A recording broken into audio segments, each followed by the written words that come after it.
Hello and welcome, everyone. Today we've got a really exciting webinar coming up talking about securing the print factory. The session will be focusing on cybersecurity, and I'm really excited that we can introduce Dan Stirland, Gelato's head of InfoSec for today's session. Dan, how are you? Yeah, really good. Thank you, Ali. Thank you for the intro. So Dan Stirland, head of InfoSec at Gelato. Been in the world of security for 14, 15 years. Right now, my role is very much focused on securing not only Gelato, but obviously the services that we provide our customers and making sure that we deliver good services to them. Really excited to be here today and talk about how we can offer some guidance and some advice to our PSPs on how they can secure their future as well. Brilliant. Thanks, Dan. And my name's Alistair. I'm the Director of Sales for Europe here at Gelato. Now, in my background, I've worked in disaster recovery and backup, and we're going to cover that as one of our subjects today, Dan. But I think let's dive into it and really talk about some of the specific areas in the print world that everyone should be considering right now from a security perspective. Sounds good. Perfect. So, just to preface this one, and this is one of the things that we've seen very early on that many of our print shops have the ability to lock the physical security. We're talking about alarms, we're talking about cameras, ensuring the building, but we're not seeing the same discipline applied when it comes to data. What do you think about that, Dan? Yeah, it's very true. I mean, the whole world of printing has been around for hundreds of years. I think the first printing was maybe in the 1400s, right? And digital printing itself has been around sort of 50, 60 years or so.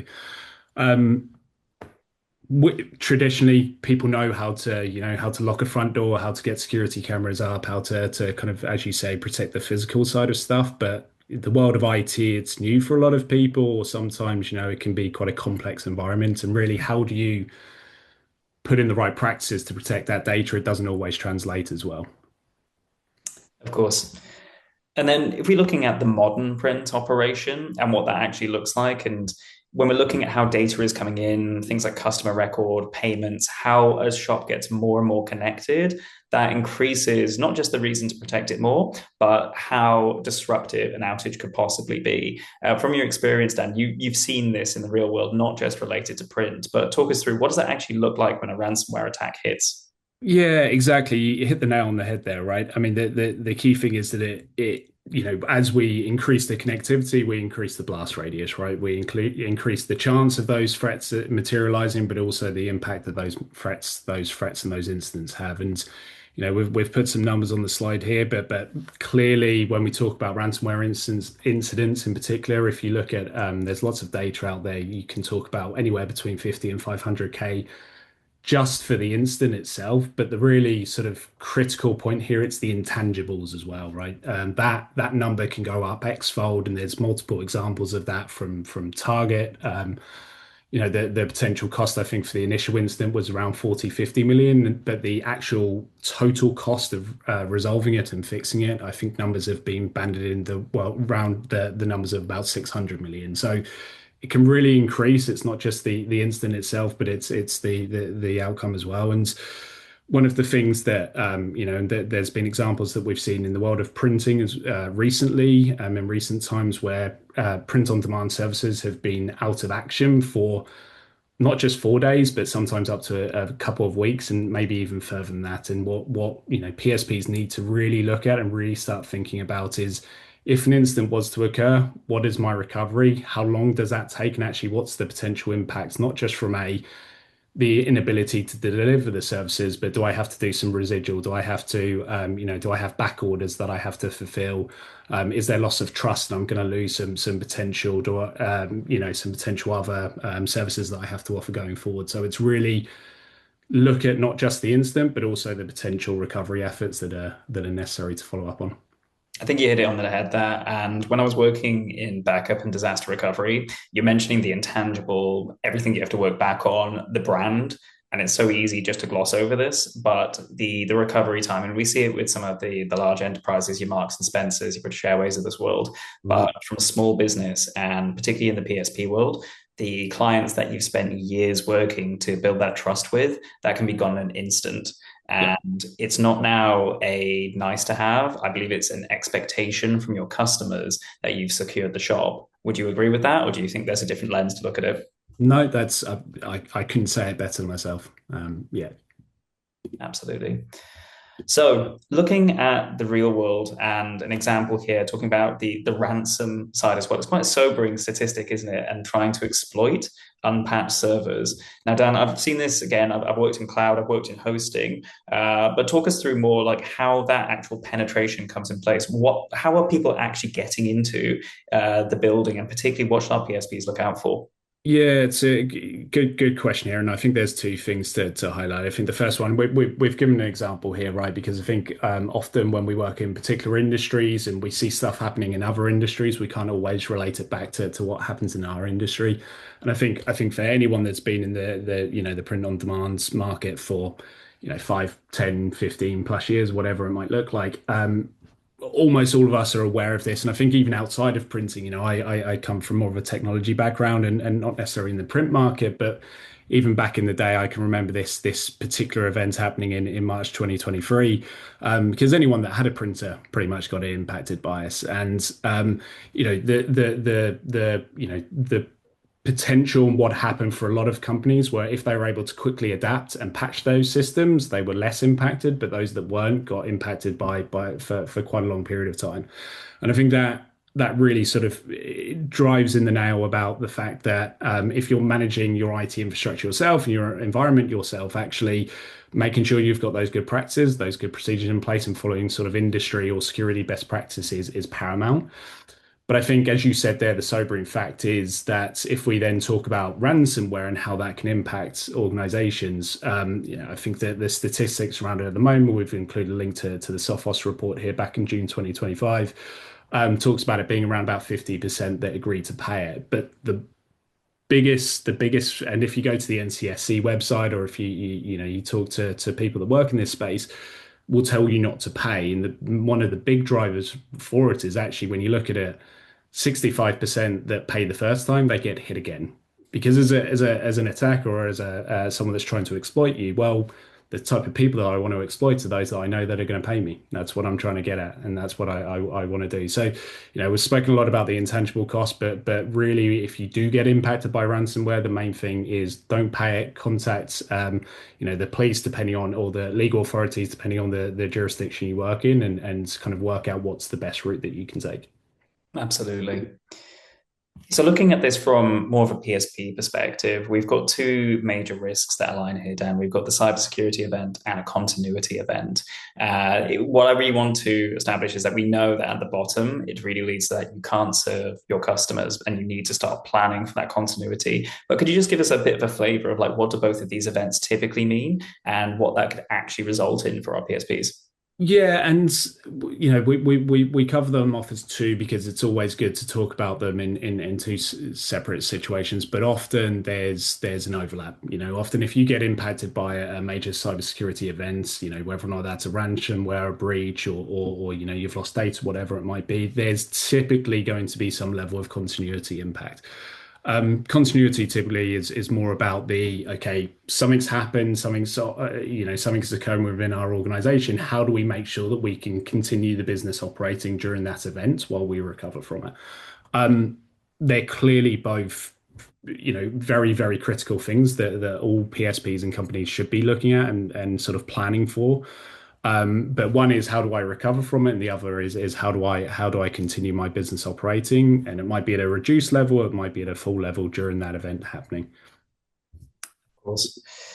And then looking at what that landscape looks like now, we've got a couple of different topics here. I think many of our listeners would have actually seen these previously. But talk us through, Dan, in your experience, what does this actually look like in practice? Have you seen this? And what typically happens in these types of attacks where you start seeing an exploit, but by the time it's actually hit you, it's too late?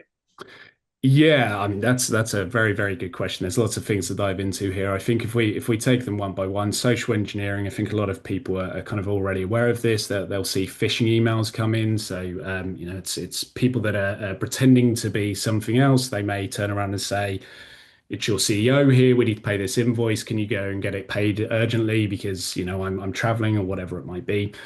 Through to Unpatched software, we gave an example on the other side about a key one that's happened in the world of printing in the past few years. But it's a kind of an obvious use case, which is that if you have vulnerabilities in your software stack, in the products that you're managing, that you're utilizing within your platform, or within your kind of IT landscape, then leaving those vulnerabilities open can lead to exploitability of external people.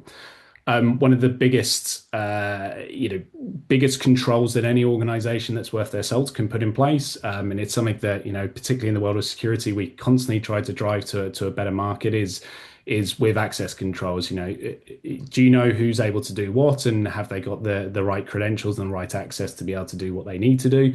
And you block the people that shouldn't have it. We talk about things like the principle of least privileges.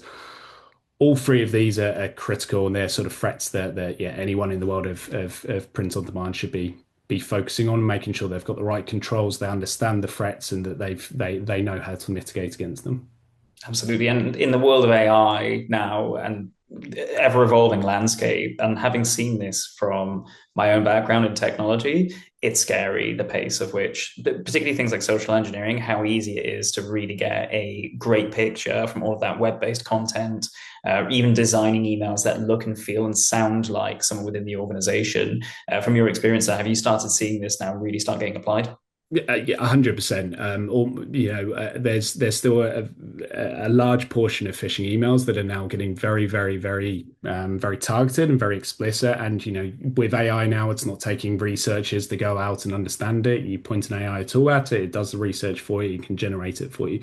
And going forward, it's going to increase.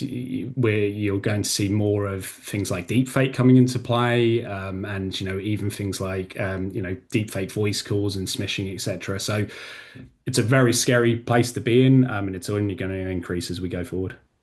Absolutely. So, looking at how to protect against this, we've got a couple of different areas here, and they may seem obvious, but can you just give us a bit more of a flavor around it, Dan? Why is it so important from any organization size and standing? Yeah, I mean, I think as we hopefully highlighted on the slide before, there's multiple different threats, and that's only three. There's multiple other threats that come out, and I think the key thing here is that we could share with you some industry certifications or standards that you should follow, like ISOs, et cetera, et cetera. But four key things that I think everyone can do and should be able to go and do and sort of work towards right now is looking at your software stack and making sure that the software that you're utilizing, you're operating, that you've got a regular patch cadence on it. So you understand how often do I need to patch, how do I deploy those patches, and how do I do it in the right thing, can stop things like the example that we gave on a couple of slides ago. Strong access control, hopefully, I sort of highlighted that point, but we're able to turn on multi-factor authentication. So multi-factor authentication is a combination of something something you are, and something you have. Utilizing multiple levels of those, not just the one or the same one every time is critical to help reduce the potential for blast radius and stolen credentials, etc. Backup test and restores. I mean, you've spoken about this, Ali, and I think you've seen this a lot in the world that you've worked in and where you've come out as well, right? But it's not just about, taking your backups. It's also, do you understand how to restore those backups, right? So, what are your critical data points? What are the critical services you operate? Do you take backups of them? And if you do you understand if something was to happen, an event was to happen, I had to recover the whole of my procurement data records? Do I understand how to get them back into the system and operating? The fourth one, which is not always glossed over, but it's not necessarily given the focus that it should, is about training your employees in the right way. So training people we spoke about phishing on the slide before, right? Training them on, do you know how to identify phishing? If you have an urgent request from your CEO to pay for an invoice or produce an invoice, do you understand how to test and check that is a legitimate request that's come from the right person? You know how to protect against it. Totally agree. And look, you're talking to me about backup. I'm old enough to remember tape backup. Those take hours, if not days, if not weeks. And all of that, your print operations are down. So the impact is crazy. And I cannot stress enough how important it is to have a good backup policy, but to test that policy at least once or twice a year. Absolutely. So talking about that, and one of the very common conversations that we have with a lot of PSPs is running their own on-premise systems and owning all of it. Now, it seems great in practice. I own all of this. I own my software. I own my hardware, but many don't really actually track what that cost looks like. And we've listed a few different areas here. Dan, you've worked with some massive organizations in the past, and they would have absolutely owned this stack, and those numbers become monumental. But more for some of our PSPs who are listening into this today, what does that actually look like in layman's terms, like for any organization, and how should they start thinking about these costs in tangible metrics?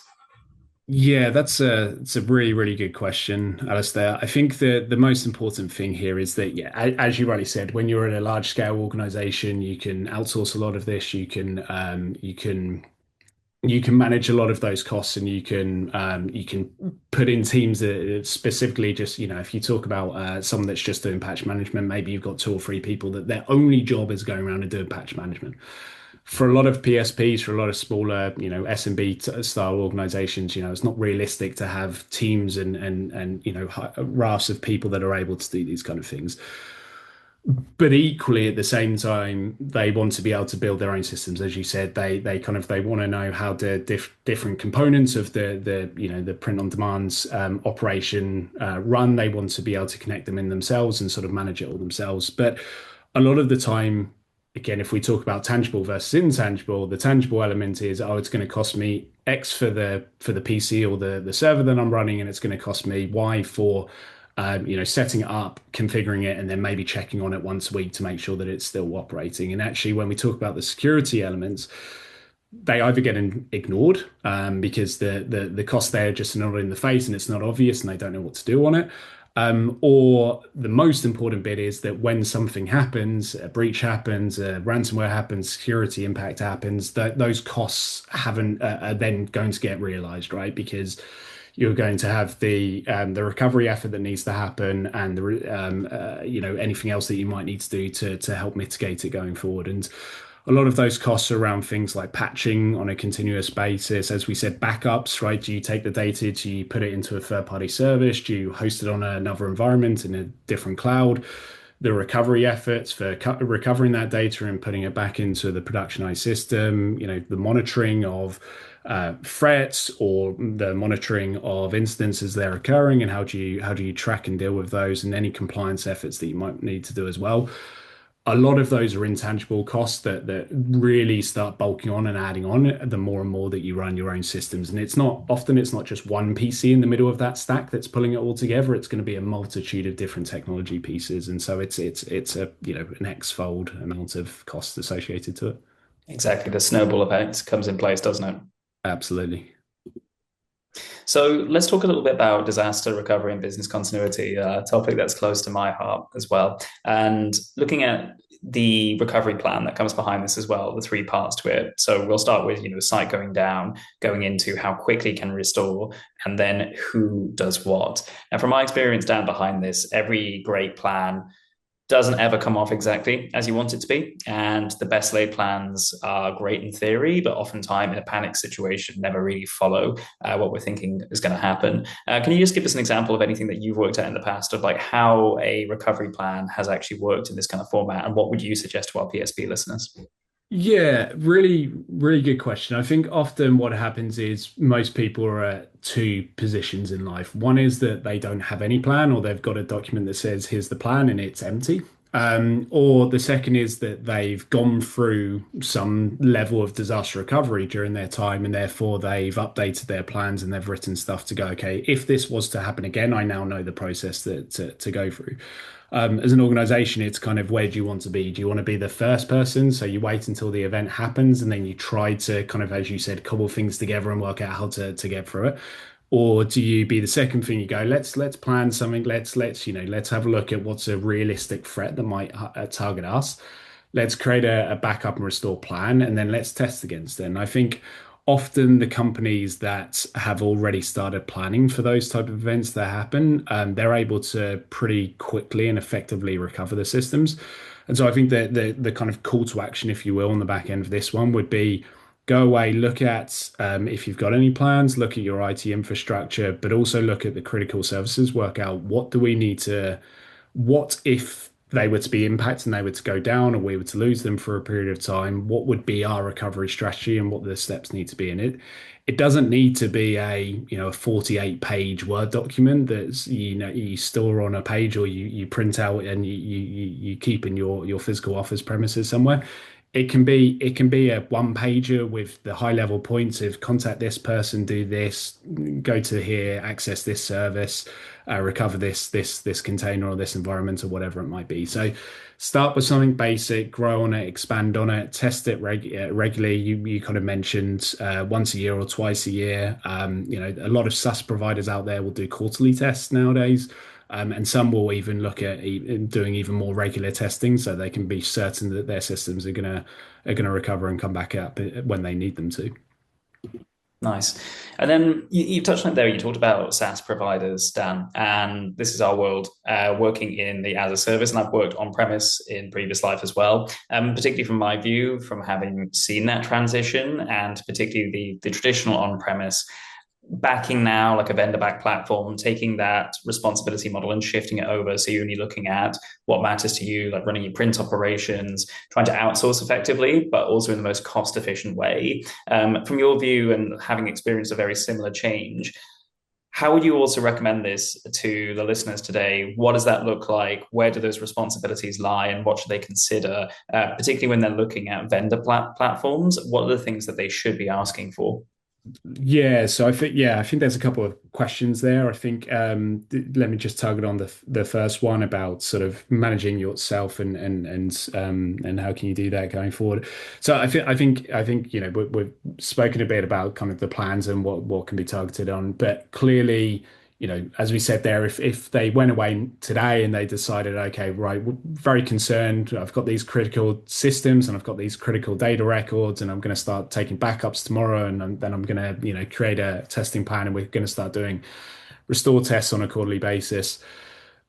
That can be quite a long and impactful piece, and it's going to be costly for a lot of organizations. I think where someone like Gelato can come in and other third party service providers come in is that you kind of shift that focus over to them. It's not to say that the risk isn't still your risk, it's still your data, it's still, but making sure that you've got a vendor that is already doing this for multiple other customers and multiple other clients is a much better position to be in, because you're effectively the internal costs that you would be, and particularly on the intangible side of stuff, those internal costs almost dissipate, right? Because you're handing it over to a third party to help manage and help provide to you.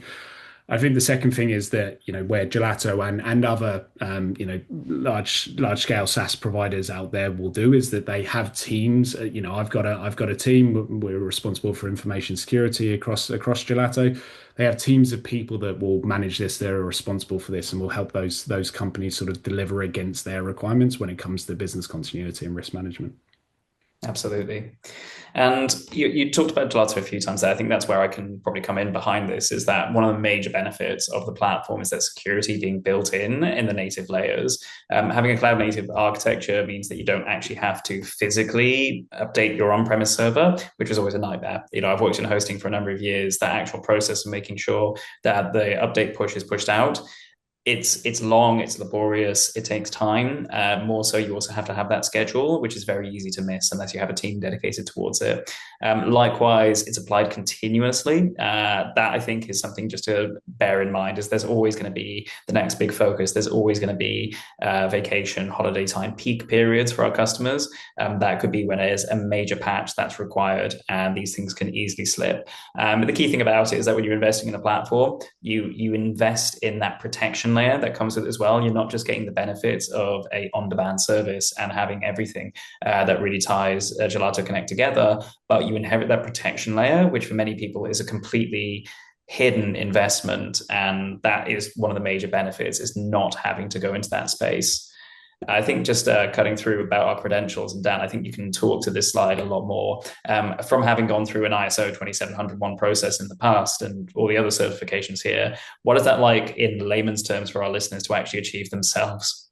Yeah, it's a good question. I just want to jump on something that you said on the last slide as well, and I think it's important here, right? Is that when an example is that I worked with for a company previously, and we used to just because of the complexity, but also the potential risk that we had with breaking a system, we did a patch once a year on a particular server. Um, that may also translate for PSPs. They may be concerned about, okay, if I come along and patch this component, I might break something, therefore I won't patch, or I'll let the patches build up and let the security risks and concerns build up, and then do it, once a year or once every 6 months. And you know, again, outsourcing to a third party that do, as you rightly said there, we do continuous development, right? As part of our continuous development of our product, we also do continuous improvement on our security posture as well. And we roll out, patch management on a continuous basis, not just a daily or a weekly or a monthly. It's a continuous basis for us. But on our credentials as well, it's not just me coming out as the head of InfoSec here and saying, hey, we do everything brilliantly and perfectly from a security perspective, but we also have external capabilities that come in and attest and audit that we're doing the right things at the right time. So we're certified to ISO 27001. It's an internationally and globally recognized standard for making sure that you manage information security effectively across your entire organization. We all of our platform, our product capabilities are penetration tested annually. We also do internal security testing as well. But if you want that external validation and verification, that gets done. We also comply with GDPR, and that also routes out to all other or any other major privacy-based regulations like CCPA or CPRA in the US, Utah, etc. And a very key point and good point is that we haven't had any major data security incidents throughout. I know we say 2024, but also 2025. So it's good. Good stuff. And then talking about a business practice and security being built into it rather than just being a considered feature. This isn't just a one and done. I've spent some money. This is now something that we've really taken to the core. And Dan, I know that you've been working on these practices. Can you just illuminate a bit more what this actually looks like in practice? Yeah, absolutely. I mean, we just literally, as of Monday, released our annual security training, very much targeting the kind of the new and the best. So there's a lot of focus on AI within it, and how can people, we spoke about phishing, but how can people look out for, say, deep fake, et cetera, et cetera. We also make sure that our developers, our engineers, et cetera, are also trained on different standards. I don't want to throw out too many buzzwords, but iOS top 10, and making sure that they understand how they code and build security properly within the products that we offer. I mentioned, I think on the slide before, that we not only push product updates on a continuous basis across our product portfolio, but we also push security updates on a continuous basis as well. And one of the biggest things around security and privacy is security and privacy by design, and we follow those practices. We do things like threat modeling, making sure that when we push out or we do major changes, that we're also following what we should do from a security perspective. So as you said, it's not just about once off certification, annual certification. This is a daily continuous thing that we follow. Nice. And then finally, just relating it to our PSPs listening, and these are the three core pillars. So many who've used GelatoConnect will know this already, but control, efficiency, and growth. Just understanding that control, it's the data that we share that responsibility with our customer. It's their data, but we know that we're there to protect it, right? So it's protected, it's accounted for.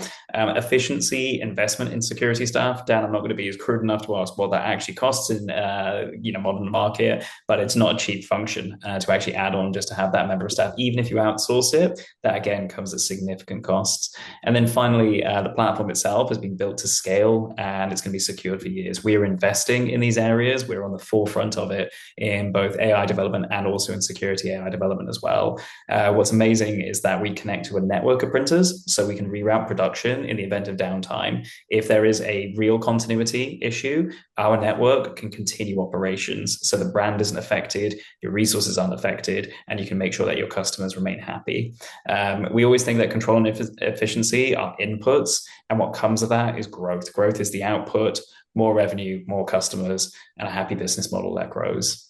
So I think with that, we're coming towards time, and we're just going to open it up very quickly to the chat for any questions or whether or not we need to have a continued conversation. Taking a quick pause and opening up to the chat if there are any immediate questions.